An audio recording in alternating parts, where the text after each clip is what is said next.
I think if I sit in the big chair, I will be disengaged, and we don't want that. So, we have about 45 minutes for a conversation. We'll continue to collect cards, so don't be shy. I'll get us started with a few of my own thoughts from the presentations we heard, and we'll bring in others as we go along. Forgive me by starting with an inside joke, but for those of you who were here last year, this is a little bit more coherent panel than last year. The 5 of you who remember last year will know what I'm referring to. I want to start with focused questions, but encourage each of you to join in if you want. Mark, I was struck by a comment you made about the role of economic incentives. And you painted what I thought was a fairly optimistic picture that I have felt my experience has been a little bit more pessimistic. And let me play this out and ask you to respond, which is your suggestion was, we all know culture trumps incentives. And so the idea here basically is that the financial incentives should be directionally aligned with where we want to go, but that we really need culture to be driving the train. If I got that about right, I hope. Yet, when I look at healthcare organizations, I find many of them obsessively focused on the fine details of the economic incentives, the percentage point change in payment they will get if they do this as opposed to that, exactly the precise quality metrics that are being used that will tie back to payment, and so they swing their attention very tightly on the place where the incentives are, which to me suggests a different kind of behavioral response than the one that you said we would work in engaging both economics and culture. So first of all, I'm interested from your experience, if you think you're seeing it more the way you are. I'd like to know if you think there are ways we could improve the incentives. Partly, I feel like we spend incredible amounts of energy fighting over the details of those, and in some sense, your statement would suggest we should make them much broader. I'd just be interested in your reaction. I was struck by your comment. I'd be interested in your reaction to my observation. That's a pretty open-ended topic, but let me try That was the intent. Let me try to start on this, and I bet we have some more comments from the other people participating here too. The experience of healthcare organizations, I think, is pretty diverse today. There are a number of organizations. The New Mexico Cancer Center that I mentioned, that was my example of the oncology practice. This is a small community practice that's trying to change. Many others around the country, hospitals, health systems. Denver Health, a good example, where they have, from the leadership on down, that commitment to a culture that puts patients at the center, or that focuses on engagement, and that really is about how do we solve a problem that our patients are facing, and how do we do it at the lowest cost. The problem with that approach is it sounds good in theory, but if you don't have the financing to support it, it doesn't happen. There are a lot of other industries where if you have better products or lower costs, if you follow the Porter strategy, you will get more business. In healthcare, that's not necessarily the case. What happened to the New Mexico Cancer Center in this case study that we just published was that they tried to make these changes in practice. They've been trying for years and have been unable to sustain them. First, they've had some difficulty in getting the private payers aligned with saying, well, instead of just negotiating with us over our rates relative to Medicare, how about expanding how much you pay us for nursing staffing and for extending our office hours, and in return, we will take on some financial risk associated with what you are paying us and other providers for emergency room visits and hospitalizations. But it's been tough for them to get that in place. And I think the point that I want to make about those organizations is that they are absolutely paying attention to incentives, because if they can't align the financing, they can't make this approach to care a sustainable model. But it's a different approach if they are trying to find the financial changes that are needed to sustain the implementation of their care delivery reforms, and that is a hard thing to do. So there are other examples around the country of where people have been more successful, where providers, payers, in some cases private purchasers are aligning around these different care models. But there are a lot of organizations that are not there yet. And I think maybe some of the ones that you've been talking to are more viewing this as in a reactive way, which is, well, you know, we know population-based reforms are coming and accountable care and all of that, but right now we're still being reimbursed primarily on fee-for-service, so we'll pay some attention, we'll make some strategic investments in getting ready for these other changes in care that might be coming, but we're still going to keep most of our focus on dealing with the current incentives that we have in place. That's the one leg in each canoe strategy, which also doesn't seem to be a great place to be for the long term, at least in terms of a business strategy. And then there are others that are, I think, still kind of completely lost, that you know, they see the incentives that they're facing, the payments they're facing now, they find those increasingly frustrating, but they just don't see a path forward. So there's a real diversity out there, and I would say that the organizations that are implementing true cultural leadership here, as part of that cultural leadership, are sending very visible signals throughout the organization and to the outside world that they are looking for changes in payment that would support the changes in care that they want to provide.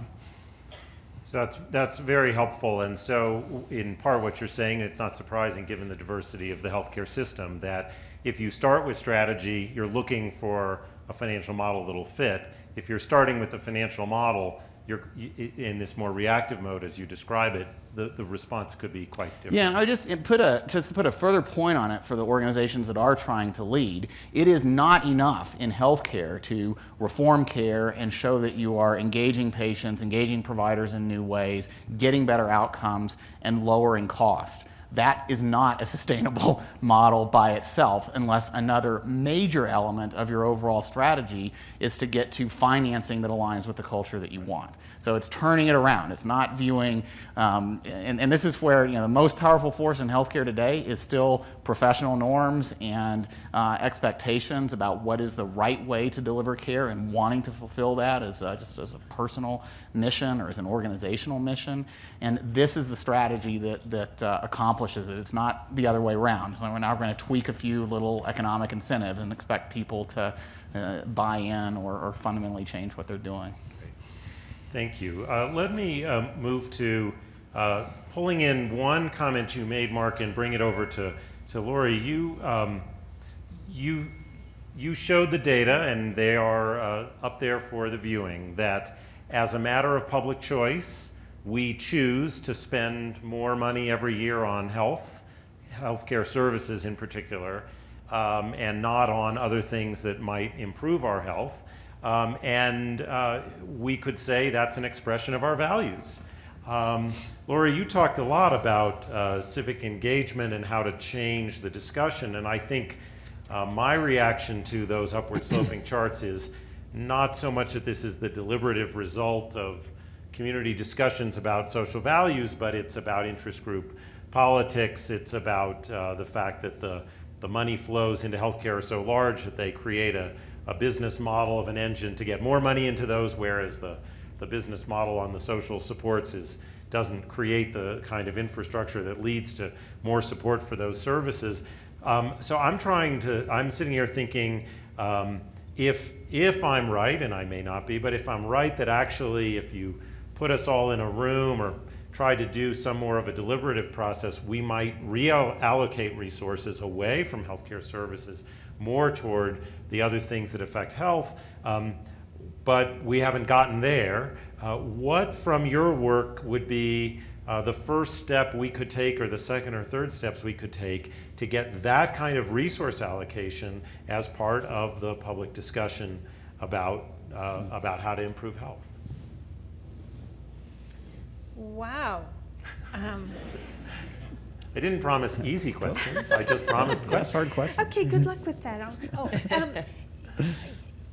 That's a big question. And I think that, back to one of your slides about federal, state, and local. I think that your question is at the big federal agenda setting level where those big levers are pulled.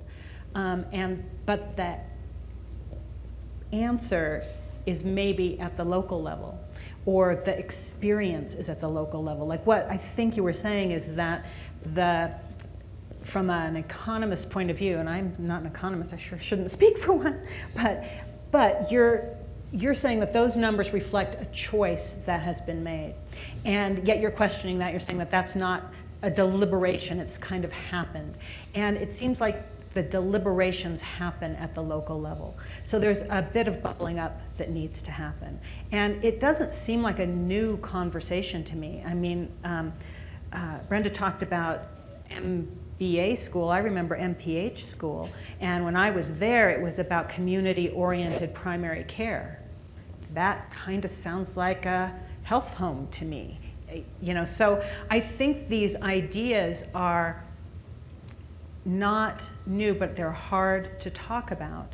And there does need to be leadership in talking about them and standing up to some of the ideas that have strayed away from the big goals we're trying to achieve. If what we're trying to achieve is population health, we're spending way too much on the medical care side. At the same time, if I'm sick or my loved one's sick, I want that health care right then and right now, and I want it to be the best. So it's a hard conversation to have. And one of the things I didn't talk about when we had the presentations earlier were that there's levels of ways to talk about things. People who talk about framing, there's different groups that have studied this, and they have cleverly named these 3 levels, level 1, 2, and 3.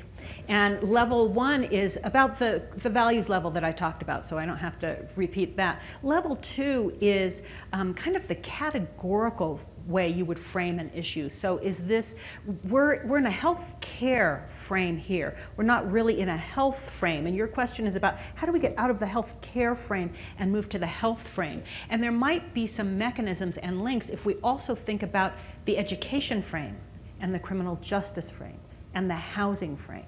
And how does health play out in those frames? So for example, when we're working on violence as a public health issue, it means you get to invite different people to the table. You get to break out new ideas and solutions. So I think there might be some bridging there. And then the level 3 is kind of the nitty-gritty policy plumbing, some people have called it. And inside rooms like this, we spend a lot of time there. But we forget that when we leave rooms like this, that's not a conversation that's well understood. So I think we might make some progress by not only linking to why this matters and being able to state the value. It doesn't mean the whole communication's about the value. It means a connection's been made. But then thinking about that level 2, what are the other sectors, public and private, that need to have their voices raised in that conversation? Great. That's great. Brenda, in your discussion of of complexity and the like, I was thinking as you spoke about Clay Christensen and disruptive innovation and the notion that, at least according to the way he approaches the issue, that the innovators tend to actually underperform. They tend to be oversimplified models of things that have become too complex, and you come out with something that's cheap and not very good, but the old school has priced itself out and complicated itself out of the market. And then over time, the not very good performers that are simple add functionality and become able to take over the market. I wonder if you could map some of that thinking on your 3 levels of simple, complex, complicated, complex, and just help us think about. You gave us a nice frame for thinking about things. The disruptive innovation then adds a layer of dynamism, and I wonder if you could map that onto your 3 models. Yes, let me try and do that. So I used today in the presentation the simple, complicated, complex as an analogy. They're baking the cake and the rocket to the moon and raising a child. But really, what we're talking about are continua. These are not distinct categories. I put them as distinct categories today just to make the point, and it's easier to sort of understand these things. But really, what you need to think about this is as a grid. And there's sort of two sort of dimensions to this grid. One is the technical complexity, and one is the social complexity. And I think what Christensen's work has done is he said, okay, when things, and so if you think about that grid, things that have low social complexity and low technical complexity are simple. Things that have got high of one or both are complicated, and then it goes way out to complex again, right? So, and if you think about things that have some technical complexity, like Christensen's talking about, he's saying they've actually over-complexified on technical sense, and they've missed the fact about the social complexity. They've actually missed the fact that people are not able to handle that. So it's not moving out across a diagonal, it's only moving out across one dimension. Right? So what Christensen and the like do is sort of say, look at these innovations that come through, and they don't do half of what these things do, but the people like them. And so for it responds to how they connect with things socially. And so that's how they sort of take off. So I actually think it's quite consistent with that kind of a model. It's just, I didn't get into the technical and social complexity. In healthcare, I think we have seen lovely examples of those disruptive innovations on the technical side. We have seen less of them, at least articulated in the literature, on the social complexity side. But I think they also exist, where we've got things overly complexified in a social sense, so that somebody can't just do a straightforward kind of thing, and they have layers and layers and layers and stuff, where really they want a simpler approach. And that's where we're getting some real competition from the non-health players. Google, Microsoft, the other players are saying, okay, we're going to deal with the social complexity, we're going to treat you the way you as a user want to be treated, rather than the way the providers want you to be treated. So I think it actually does fit in well with those. Let me try to add some questions that I hope you'll all engage with from your own perspectives, because they are each different. You know, as we're having this conversation about engagement, a number of people pointed out and noted in questions, we've had models of engagement in particularly health social for a long time. The HMO concept, initially health maintenance was and eliminating cost sharing so that you could focus on providing the care that was needed and maintaining health. The community health center movement is all about, for a low-income population, weaving together social supports and the like. Someone noted to me at the break, it made me chuckle a little, you know, when we created the Colorado Department of Healthcare Policy and Financing 20 years ago, we took the Medicaid program out of the Social Services Agency because we wanted to be a purchaser and they were an old line welfare agency. Now we're trying to figure out how to put them back together to make sure that we're thinking about the whole person. So this isn't exactly new. That's sort of the nature of all health issues, is that they're never new. But I wonder if each of you could reflect on where we are now relative to where we've been. What gives you hope to think we'll do better this time? What lessons we could take from prior iterations of these efforts for broader engagement? Take it wherever you want to go, but around this sense of learning from where we've been before. I'm looking to Mark to start if you're willing. Glad to start. I mean, there's certainly been some great examples around the country of effective ways of integrating social and medical perspectives. You mentioned some of the HMOs from the 70s and the social HMOs. There are PACE programs around the country and Medicare that are dealing with some of the most complex patients medically, dual eligible Medicare and Medicaid beneficiaries, and also helping them with social issues. But those have been more exceptions or just happenings out there in an otherwise very heterogeneous healthcare environment. What I think may be happening now, and I don't want to, since I've already been called optimistic, and well, actually you said we can't afford not to be optimistic, right? So since I've already been called optimistic, I don't want to push this too hard, but things that are different now is, number one, is there are a lot of technologies to support better coordinated social services and medical services than ever existed before. We have IT systems that can be used to get input directly from patients and can be used to more reliably share information across people who do need to work together in support of an overall goal for a patient. So we're by no means there yet. Just ask any physician who's tried to adopt a meaningful use electronic record systems. But I am seeing this happen more around the country. These systems are being used effectively in more places. I think a second thing that's changed along with that is there's now more comfort with clinicians and other and people who are involved in the delivery of healthcare being more integrated into the financing. So while Kaiser has been around for a long time and there are some PACE models, and here in Colorado, Denver Health under Patty's leadership, her big push when she took over that organization was to say, basically, I may be paraphrasing, and I'm sure people who are here, including the band, know more about this than I do, but very high on her list of priorities was making sure that she had as much control as possible over a broad range of funding streams, including emergency department care, prison services, a lot of social services supported by the municipal level, so she could put that all together. That is an exception for healthcare providers in this country still, but it's changing. A lot of the health plans that are setting up ACOs and other programs, in fact, view themselves as moving to a different kind of role for health insurance plans. The CEO of Aetna will say that we're no longer going to, in 10 years, we're not going to be known as Aetna. We're going to be the Intel Inside organizations of providers that can really comprehensively take on quality of care needs and cost needs, real ownership of accountability for the well-being of patients. So those things I think are changing in ways that have not happened before, but no question that these are still exceptions to the rule of a wide range of variations in practice being able to persist, some of which are high quality, some of which are not, some of which are mixed, and it's probably going to continue to be a process to get from here to there. Well, I have two things I think are different, and you'll have to tell me if I'm right or not. This is what you get for inviting a non-healthcare expert to the panel, but here we go.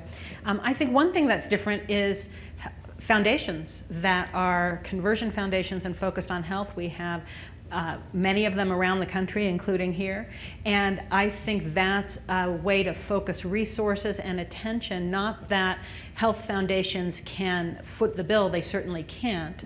The bill's too large and we have to pool our resources as a nation and foot the bill, but we can raise the issue, raise these kinds of conversations and set the agenda and activate people at the local level in a way that we couldn't before. So I think that's new. And I think that bringing other sectors in still is important. What's going on with education has impacts on health, and bringing it back to health instead of health care. But one example is what CVS Pharmacy just did. And they decided that they are a health care organization, and they decided they're not going to sell tobacco anymore. Now that's a phenomenal change. They're saying no to billions of dollars in that decision, and they're raising health up as a value and saying that that's the most important. And in the interest of optimism, it's important to realize how long changes like that take. That just tobacco as one example, the first studies that linked tobacco and lung cancer were in the 1920s. The first Surgeon General's report was in 1964, and it's still the leading cause of preventable death in our country and in the world, but it's up there with a few others, but it's right up there. And yet I think as a nation, at least in public health, I think we feel we're on the other side of the fulcrum. So change, we're heading toward a world with less tobacco, not more. So despite all the difficulties in getting there. So I think that's up, there's hope there, and that we have to realize that these things take time and the incremental changes matter, and that engagement at the local level is an important investment because that's how the voices get raised. So I've got some points that will mimic what you've just heard, but over breakfast today, I was talking to some folks talking about how I have often said that Canada is a land of pilot projects in healthcare, and that we are very, very good at funding startups and not good at sustaining them, bringing them to scale. And I think this has been the way of government dollars and of foundation dollars, but I'm seeing that shift. So I am seeing a shift in terms of foundations. I think the US foundations are leading the way, but I think they're seeing this in Canada as well. Foundations really seeing this in terms of long-term kind of pieces rather than just seed money to get something started and now you're off on your own. So that's an exciting point for me. The other thing I think in terms of patients, I think patients' voices are getting louder. You mentioned that, Lori, in your presentation. I think the pure demographics of the boomer generation, who is not a quiet generation. We have a huge advocacy groups in Canada. The Zoomer Media is a massive organization which takes on the healthcare organization, a whole variety of other systems, et cetera, and are very articulate and are very well organized. So I think that's going to shift for things. And the third thing is in terms of physician engagement, and you were talking about that, Alan, in your presentation. I teach this physician leadership program for the Ontario Medical Association and Canadian Medical Association. And it's a voluntary program to be in. It's very extensive. And in this program, the physicians come to the program because they have had the aha moment of sort of saying, the patient isn't necessarily my patient. The system is my patient. And what I expected to have is a whole lot of community health types and public health types, maybe some family physicians sign up. We're getting surgeons, anesthetists, we're oncologists. We're getting the broad spectrum of physicians competing to be part of this program, and it's now in its fifth year. So that gives me some hope too. It's not every physician, but there are more and more, and I don't think you need to have all of them sign on to that to actually have a fundamental shift in how doctors are going to be educated and how they think of themselves in the role in terms of connecting, including in terms of dollars, et cetera, in terms of how they have those conversations. So those are three areas that give me hope. Great. Well, it's nice to hear the optimism, and maybe it is because things are so bad. Mark, you described, you were in the hot seat with the rollout of Part D, and you described going to see a group of seniors who didn't want a choice of plans. They wanted you to just give them one. And then you described how transformative it was in the long run for them to have that choice of plans in a way that if we had fought those battles and set one course, we never would have seen those results. Brenda, you talked about embracing complexity, paradox, and uncertainty, three things that we know political leaders are always eager to do. So my question is, Mark, you were there in the center of the political firestorm that was going on in the rollout. How did you navigate this disconnect between a vision that seems to have played out quite well, which is that choice would lead to behavior changes on the parts of purchasers and suppliers that couldn't have been done by fiat, but that there was also tremendous resistance. The Democrats at the time were not so happy about that part of Part D. To talk about the overlay of complexity, paradox, and uncertainty in a political environment where politicians have to embrace those things to get the results that we need. Yeah, well, one nice thing about being in a job like that is, people care deeply about the issues, and there are a wide range of views, and so no matter what you do, you're going to get heavily criticized. And if you just accept that when you're going to work in the morning, don't take it personally. It really helps in making it easier to focus on the things that need to be done. A lot of the issues in our healthcare debates are understandably fundamental concerns to the American public. They relate to, they're not just about health, and there's probably nothing more important to us than our own health and the health of our loved ones, but they're about the role of government in society. How much should people be self-reliant? How much should they have regulations determine how they get their care and so forth? And how much is the government responsible for subsidizing all this? And those are questions that people are going to differ on, and especially in a country with with as much tradition as ours has of independence and local control, those aren't going to go away.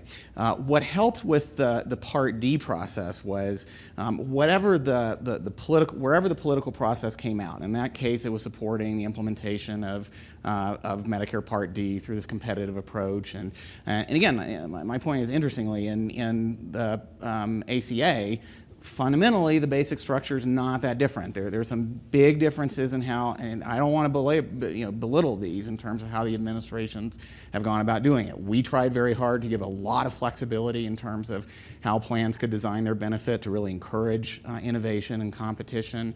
There was, in some ways, less generosity, especially up to, no subsidies up to 400% of, extra subsidies up to 400% of income in Part D, some more limited subsidies. So those differences are there. But wherever the program is, once it's in place, the American public cares about the local issues. So what does this mean? Not, they care about the big national debate, but also what does it mean for me and my family? And so I think the most critical insight I had in implementing these programs, we started out doing some pilot testing, and I was trying to bring my, economic thinking and our smart economists in the agency and throughout government and outside government to bear on, okay, well, what should people want to know about these plans? And, well, they've got some likelihood of developing diabetes or other chronic diseases, and they should know about how well plans cover these different types of medications. We try to run that by some seniors. I'm like, what are you talking about?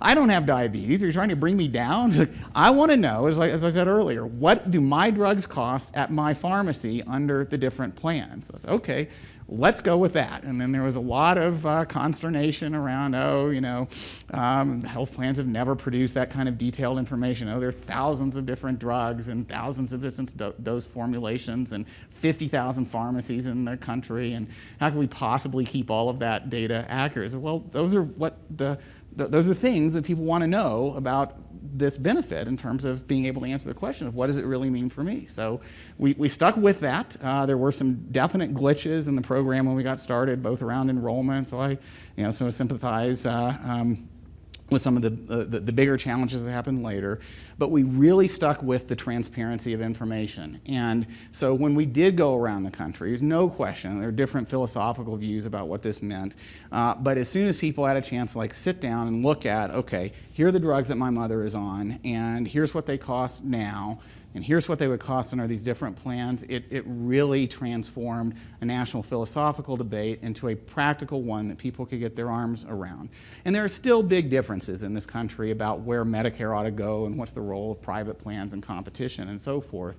But this program, I think, is well established now because we did take some hits at the beginning and say, the drug prices are higher here than in Canada for some drugs. They're lower, by the way, for many generics, but there were some hits at the beginning, and people complaining about not every pharmacy, not every drug is included. But by having transparency around that, it transformed it from a general philosophical debate into a practical one about what people needed to know.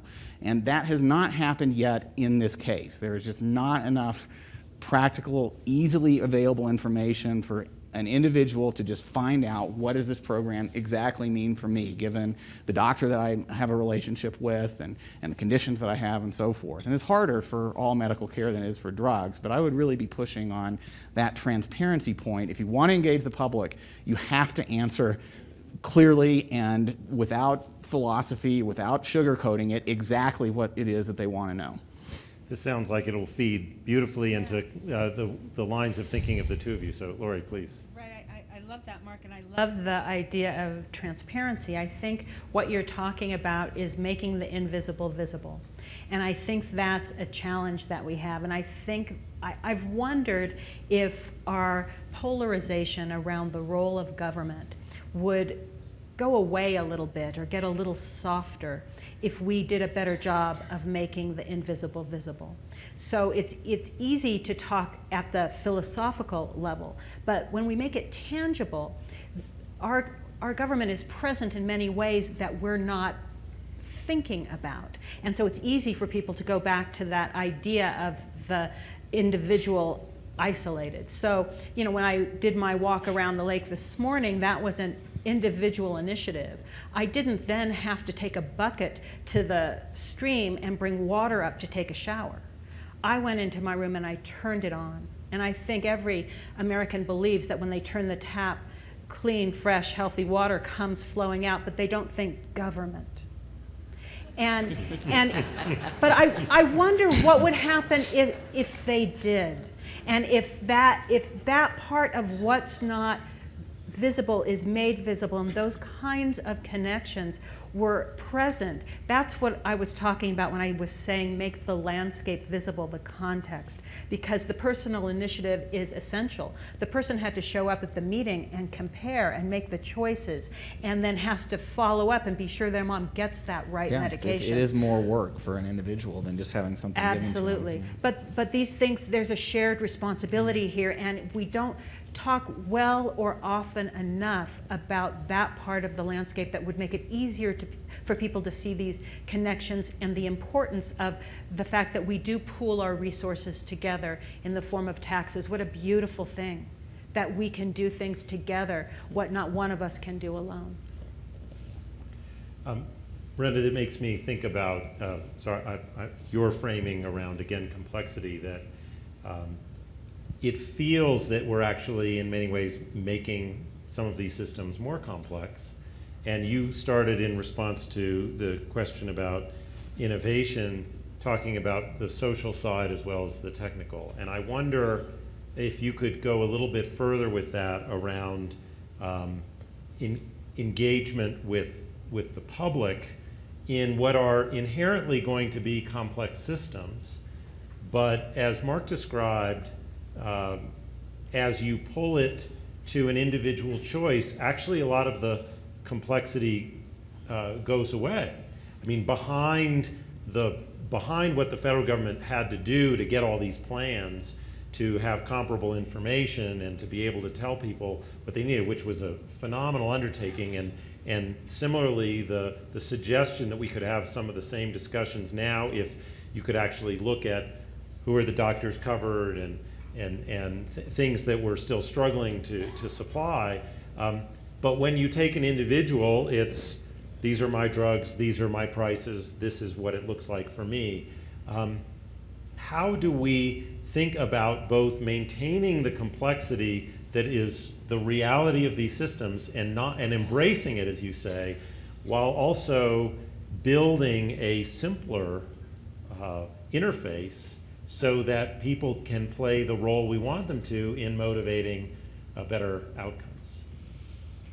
So I think there's a couple ways to respond to that. One is some things are complexified unnecessarily, right? So that you'll see things that layers have been added that don't need to be added. So I'm not talking about those kinds of things. Definitely we want to eliminate those kinds of things. But what I hear you talking about is when you're truly talking about the nature of the relationship itself is inherently complex, and we have to be able to understand and acknowledge and legitimize that. And at the same time, we have to be able to sort of say, well, how do we deal with these very, very specific context-specific kind of things? So that I very, very quickly skimmed over the whole idea of min specs or simple rules with the Boyds up there. But to me, that's an incredibly profound way of looking at things. So we're not a flock of birds. I understand we've got all sorts of, we can break rules, we can do all sorts of things. But if we think about what the message from that kind of process is they created an incredibly coherent and effective strategy that dealt with both collective interest and self-interest through following a few key parameters. If we take it into an organization context, if you can have a few key parameters that everybody has to work within which there can be lots of choice, but the few key parameters, A, can keep the economics in line, B, can keep the safety stuff in line, B, can have some of the equity issues in line. You can have completely tailored solutions, but they are incoherent in that they are not the same for each person. And some of the public health examples that are most brilliant in terms of that way of doing things was Brazil's approach to its HIV/AIDS disaster, where it used an approach which had a few min specs, we call them minimum specifications, as fewest things that describe the behavior. Some people prefer to call them simple rules because min-spec sounds like minimum standards or lowering the bar. It's minimum as in few. And with a few key things, they allowed absolutely different approaches in the large metro cities as they would in the rural hinterland, but all had the same kind of key objectives, and therefore they were able to come up with a relatively inexpensive, tailored solution which met the meta goals, and also the individual felt that they were being heard as well. So I think that's where I really am pushing this difference between consistency and coherence. I think we get too quickly wedded into consistency is going to make things better, and I actually think it actually can, in many cases, when you're dealing with true complexity, it can make it worse. Yeah, I'm drawn back to Mark's comment about agreement on broad structure, and it actually seems like a lot of the disagreement right now in the policy arena is about how those min specs are going to be. Yeah. So, how tightly do you define the essential benefits? How tightly do you define what the networks need to look like? How tightly do you define what the internal financing of the carriers is? How do you define the metrics that you use to pay?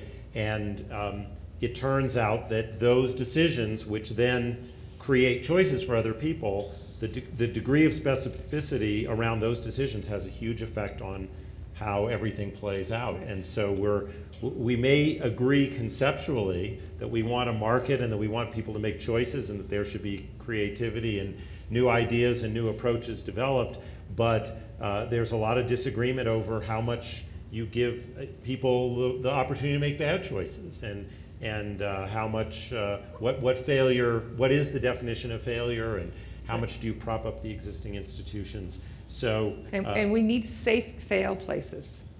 Which again, politicians are really good at Hate it. creating. That's easy to. So, as a final question, this is incredibly broad yet again, but I feel the need to bring it into the conversation as we wrap up the morning. At a number of points in the conversation, I did it, others of you did it, and a number of the questions that came in did it. We're talking about engagement, we're talking about transformation at this very nice level. We have big differences, disparities, economic disparities, health disparities. We have disadvantaged communities, disadvantaged populations, those who have limited English proficiency, those that are in poor health, those that are socially isolated, and we can have this nice conversation about moving beyond blaming the victim and thinking together, about developing new strategies, about embracing uncertainty. But for a lot of people, they're hanging on by a thread. The system is very far away from them. It's very resistant. It's impermeable. So my closing question to all of you is, how do we take this very enlightened conversation we've had and map it onto a society that has those levels of differences and disparities to make sure that we're engaging everyone and not just engaging those who are comfortable engaging in this kind of a conversation? Take it away.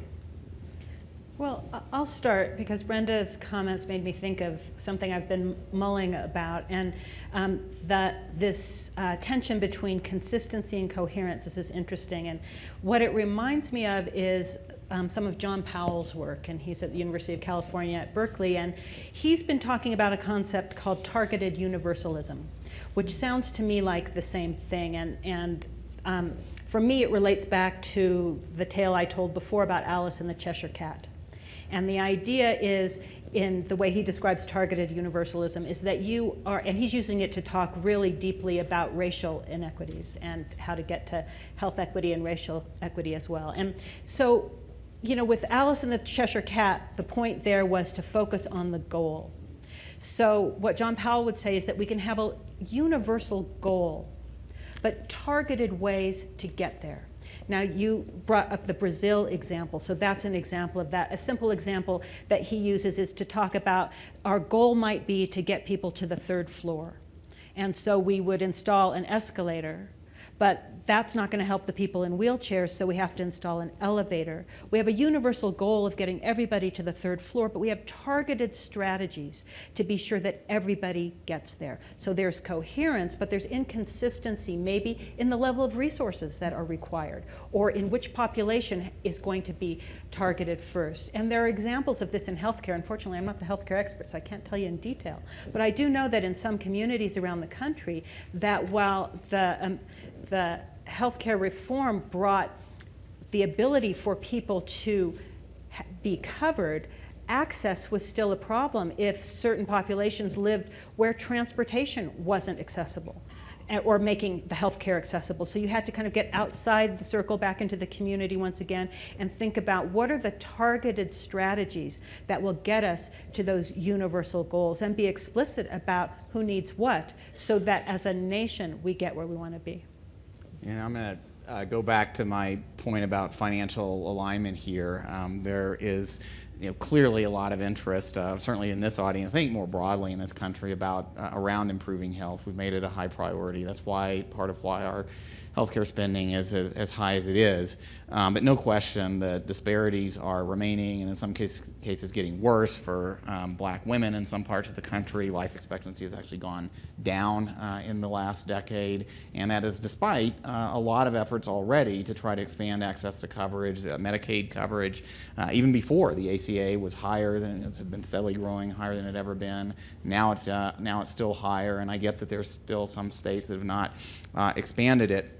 But I think that if we expect that expansion of health insurance coverage is really going to have a serious impact on the kind of health disparities and problems that so many Americans are facing, we're going to be very disappointed. And I think that's why so many of these ideas that are being discussed here and other organizations here that are doing it, happening in Colorado, happening elsewhere in the country, to try to expand our lens of thinking about how to improve health is very important. Going beyond traditional health care to consider things like how all of the resources that we're putting into health care, which has been the single biggest growth item in state budgets. It is crowding out K-12 education, it's crowding out early childhood education support, it is crowding out other social services support, thinking about ways of bringing those trends back together. If we really want to be about improving health, we cannot focus just on health care, especially for these vulnerable populations. And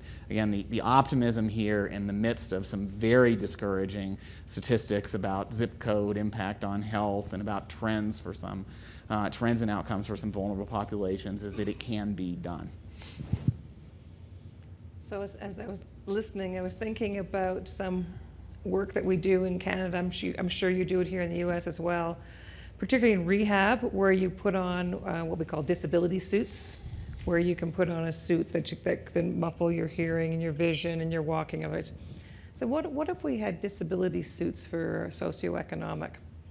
That we could actually, if we're going to be engaged in these conversations, and we actually think we're really listening, but we can't really listen if we haven't actually had those kinds of experiences. Maybe there is something that we need to think about to humble ourselves to really be to walk a mile in their shoes before we sit down at the policy tables and say, yeah, we've read all the white papers, but to actually sort of say, how do we do those kinds of things?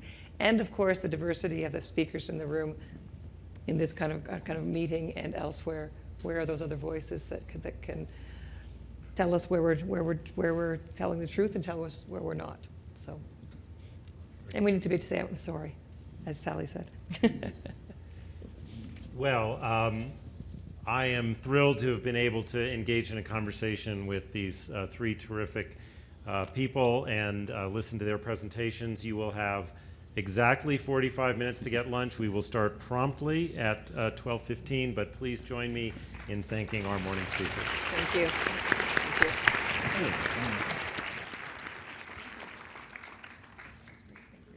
Thanks.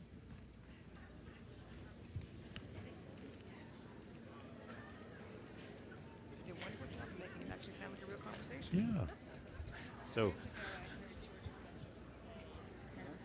Oh yeah, I know.